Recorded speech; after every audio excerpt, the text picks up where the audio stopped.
alikaribia, mwonje yangu asali, Winnie Dama wasabaki ya kati na kifungu cha Biblia, Mwanzo mlango wa 39 kuanzia 1 hadi 23. Karibu. Basi Yusufu akaletwa mpaka Misri, naye Potifa, akida wa Farao, mkuu wa askari, mtu wa Misri, akamnunua mikononi mwa Ishmaeli waliomleta huko. Bwana akawa pamoja na Yusufu, naye akastawi, naye alikuwa katika nyumba ya bwana wake yule Misri. Bwana wake akaona ya kwamba Bwana yupo pamoja naye, na ya kuwa Bwana anafanikisha mambo yote mikononi mwake. Yusufu akaona neema machoni pake, akamtumikia, naye akamweka awe msimamizi juu ya nyumba yake, na yote aliyomo akayaweka mikononi mwake. Ikawa tokea wakati alipomweka awe msimamizi juu ya nyumba yake na vyote vilivyomo, Bwana akabariki nyumba ule Misri kwa ajili ya Yusufu. Mbaraka wa Bwana ukawa juu ya vyote alivyokuwa navyo katika nyumba na katika shamba. Akayaacha yote aliyokuwa nayo mikononi mwa Yusufu, wala hakujua habari za kitu chochote chake, ila hicho chakula alichokula tu. Na Yusufu alikuwa mtu mzuri na mwenye uso mzuri. Ikawa baada ya mambo haya, mke wa bwana wake akamtamani Yusufu, akamwambia, lala nami. Lakini akakataa. Akamwambia mke wa bwana wake, tazama, bwana wangu hajui kitu kilichokuwa kwangu nyumbani, na vyote alivyonavyo amevitia mkononi mwangu. Hakuna mkuu katika nyumba hii kuliko mimi, wala hakunizilia kitu chochote ila wewe, kwa kuwa wewe mkewe. Nifanyeje ubaya huu mkubwa nikamkose Mungu?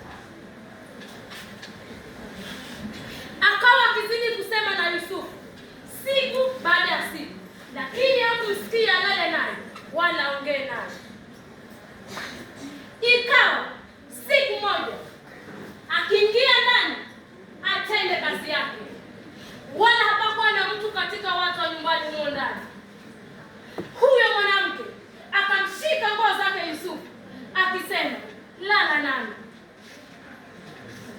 Yusufu akaacha nguo yake mikononi mwake, akakimbia akatoka nje.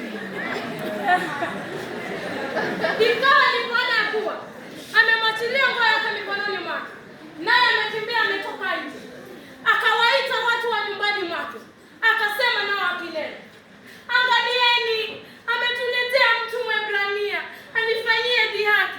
Ameingia kwangu ila alale nami. Nikalia kwa sauti kuu. Ikawa aliposikia ya kuwa nimepaza sauti yangu na kulia, aliacha nguo yake kwangu, akakimbia akatoka nje. Basi akaleta ile nguo kwake hata bwana wake aje nyumbani, naye akamwambia kama maneno haya akisema, yule mtumwa Mwebrania uliyemleta kwetu aliingia kwangu alidhihaki.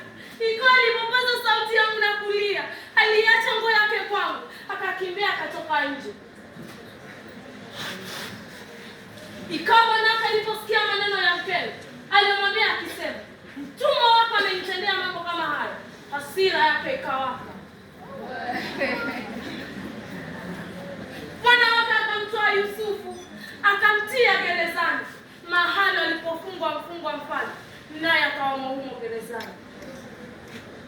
Lakini Bwana akawa pamoja na Yusufu, akamfadhili, akampa kibali machoni pa mkuu wa gereza. Mkuu wa gereza akawatia mikononi mwa Yusufu watu wote waliofungwa waliomo gerezani, na yote aliyofanyika humo ndiye aliyeyafanya.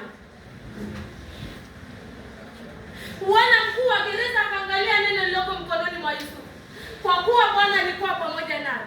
Bwana akayafanikisha yote aliyoyafanya kwa bashasha na vishindo. Nimemaliza. Tuonane.